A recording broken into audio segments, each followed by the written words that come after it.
धतूरा, तो वो धतूरे के साथ में बाबा शूल धारण करते हैं। बेलपत्री के शूल को, ये बहुत बहुत आनंदमय कथा है महाराज जी, जिसके जीवन में हमेशा कांटे ही मिले हैं। बेटी बड़ी हुई तो घर में मायके में दुख देखा, और मायके से गई ससुराल में तो ससुराल में दुख देखा। ससुराल में भी दुख देखने के बाद में भी पति को बहुत कुछ काम खुलवाया, बहुत धंधे खुलवाए, नौकरी लगवाई, और वो पति बार बार छोड़ कर आ गया, बार बार तकलीफ भोग रहा है, बार बार कष्ट भोग रहा है। फिर थोड़े दिन काम करता है, थोड़े छूट जाता है, फिर व्यापार में बढ़ता है, फिर छूट जाता है, फिर कोई दुकान खुल गई, थोड़े दिन अच्छी चली, फिर वापस वहीं घर पर आकर बैठ गया। अर्थात उसके जीवन में वो शूलता चल रही है।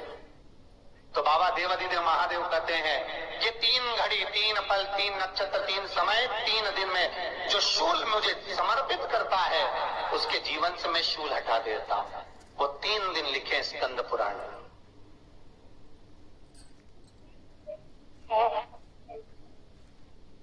महाराज, बैसाख महीने में जो प्रदोष आती है, बैसाख के महीने में बहुत ध्यान से सुनना भाई, जो अपनी जिंदगी से बहुत तंग आ गए हो, परेशान हो गए हो, कष्टमय जीवन जी रहे हो, बहुत दुखी हो गए हो, उनके लिए ये स्कंद पुराण का चरित्र फिर मिले ना मिले, आप प्रेम से सुन लो।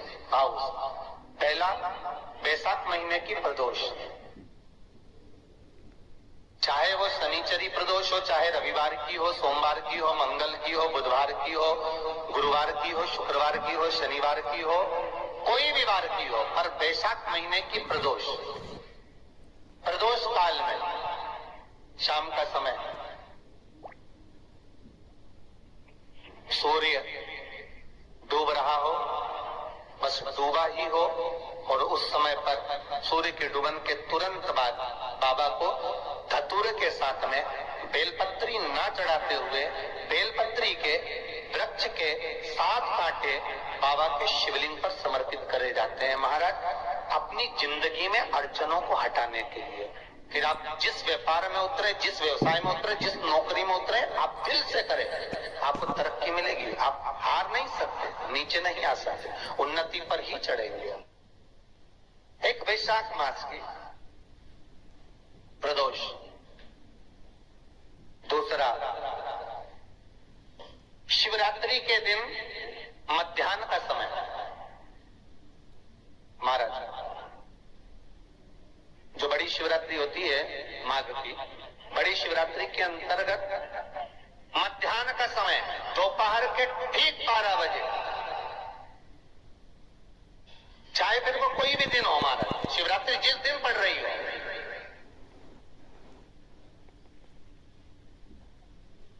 उस दिन भी धतूरे के साथ बाबा को 7 कांटे बेलपत्री के वृक्ष के समर्पित होते हैं महाराज। इसमें आप ये वाले जो कांटे हैं, जो शिवरात्रि के दोपहर 12 बजे वाले हैं, अगर कोई मदिरा पीने वाला हो, व्यसन में डूबने वाला हो, कोई जुआ खेलने वाला हो, कोई गलत वैश्यावृत्ति करने वाला, या अपने मार्ग से विचलित कोई व्यक्ति है, उसके लिए भी ये कांटे बहुत काम आते हैं महाराज।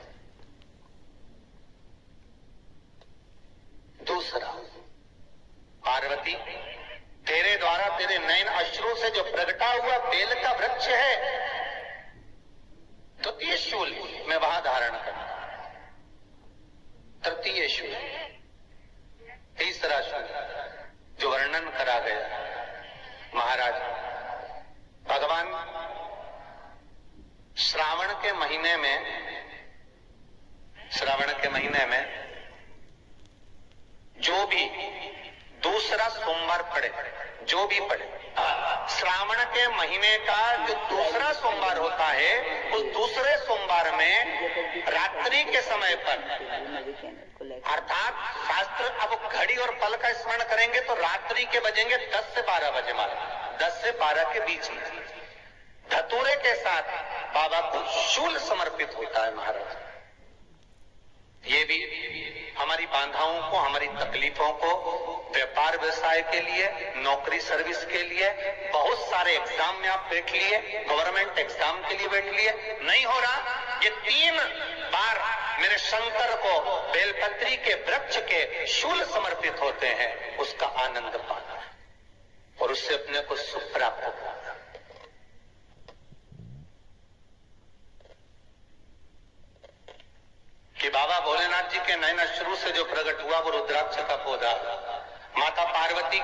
शुरू से जो प्रकट हुआ वो बेलपत्री का पौधा है।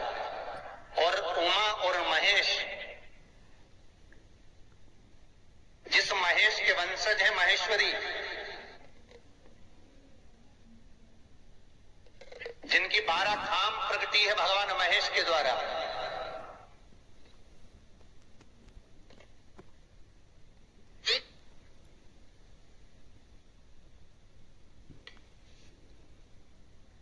वो महेश और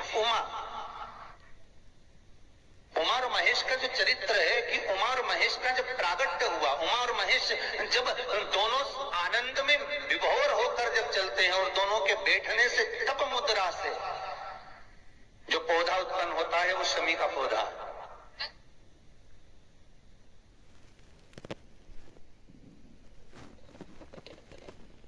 शमी का पौधा। तो एक बात ध्यान रखिए, शिव जी के द्वारा जो निर्मित हुआ उसमें कोई शूल नहीं है, उसमें कोई कांटे नहीं है। पार्वती के द्वारा जो निर्मित हुआ बेलपत्री का पौधा, उसमें कांटे हैं। और पार्वती के मिलन से भी जो उत्पन्न हुआ है शंकर के साथ में, उसमें भी कांटे हैं।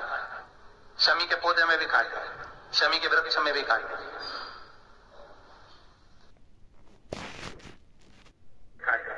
शमी के वृक्ष में भी कांटे हैं।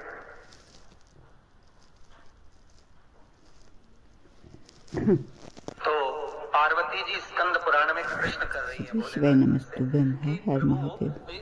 ये बताओ कि आपके द्वारा जो निर्मित हुआ उसमें शूलता नहीं है, और मेरे द्वारा जो निर्मित हुआ उसमें शूल क्यों आया, उसमें कांटा क्यों आया?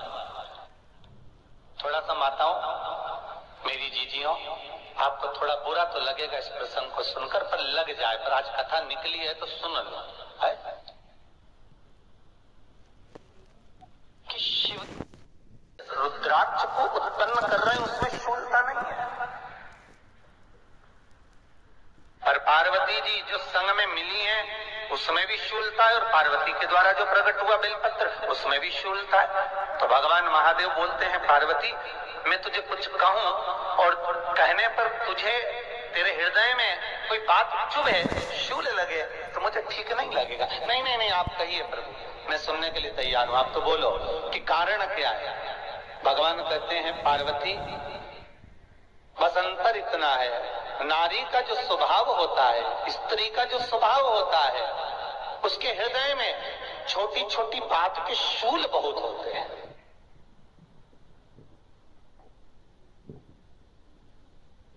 जेठानी ने ये कह दिया, देवरानी ने ये कह दिया, तुम्हारी मम्मी ये बोल दी, तुम्हारे पापा ने ये कह दिया, तुम्हारी बहनों ने ये कह दिया, तुम्हारे भाई ने ये कह दिया, तुम्हारे रिश्तेदार ने ये बोल दिया। ये नारी के भीतर ये शूलता रहती है।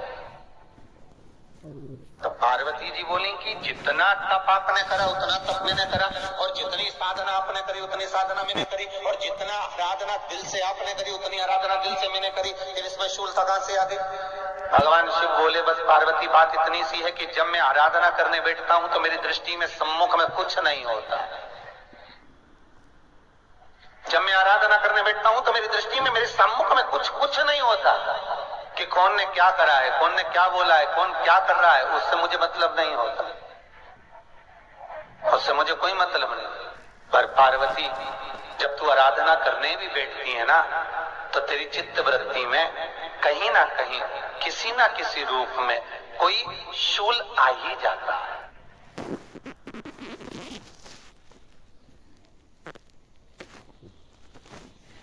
कई माताओं की आदत है कि साहब भगवान की सेवा करने बैठी है तो भी भीतर थोड़ा सा शूलता भरी हुई है। महाराज बताओ, इतने सारे भगवान इकट्ठे कर लिए, मैंने बोला था बहू से कि वहां रख लेती है, बताओ इतने सारे यहाँ पर लाकर रख दिए हैं, अब इसकी सेवा करना पड़ रही है, अब ये करना पड़ रहा है।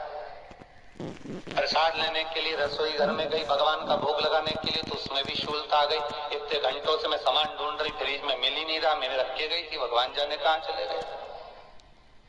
भगवानों को वस्त्र पहना रही है तो शूलता है। अलमारी का ड्रॉज खोला, इसमें मैंने सामान रखा था, ना जाने भगवान का श्रृंगार कहाँ चले गया, कौन ने हाथ लगाया, फिर शूलता आ गई। भोजन करने बैठे तो शूलता है, कोई कार्य के लिए जा रहे हो तो शूलता है। अर्थात कहीं ना कहीं नारी के जीवन में शूलता बनी हुई है। और पार्वती, जब तुम भजन करो, तप करो, साधना करो, भक्ति करो, उसमें शूलता नहीं होना चाहिए।